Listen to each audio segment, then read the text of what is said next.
Sa isinagawang flag raising ceremony sa Quezon City Hall, naging pangunahing guest of honor and speaker si PNP Chief Police General Nicolas de Torre III.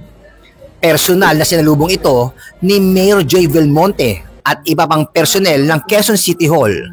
Dumalo din si Napolcom Vice Chairperson and Executive Officer Rafael Vicente Calinisan, Senator Bam Aquino, mga opisyalis ng PNP at iba pang personalidad. Binigyan diin ni General Torre na kayang ipamalas ng pulisya sa kanyang liderato ang mabilis na pagresponde sa pamamagitan ng pagtawag sa 911. Dahil 911, darating kami sa loob ng 5 minuto. Accomplishing the mission, hindi mo magagawa ang 5-minute response kung hindi makapag-command ang ating mga chiefs of police. I want them to actually command, not only figuratively, but literally, they can issue a command over the radio, over in a communication na kung gusto nila. Kung kaya ba naman nila ang cellphone na gamitin sa 5-minute response, okay lang. But I will assure you, if they use the cellphone, it won't work.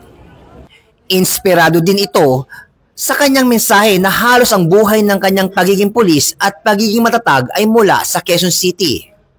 Pinasalamatan din ito si Mayor Joy Belmonte sa walang sawang pagsuporta at pagtugon sa pangangailangan ng pulis ng Quezon City.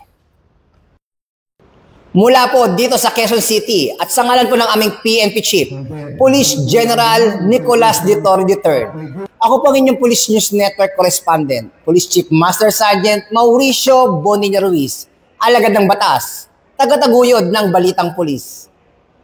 Police News Network, alagad ng batas, tagapagtaguyod ng Balitang Pulis, sandigan ng mamamayan, patnubay ng katotohanan.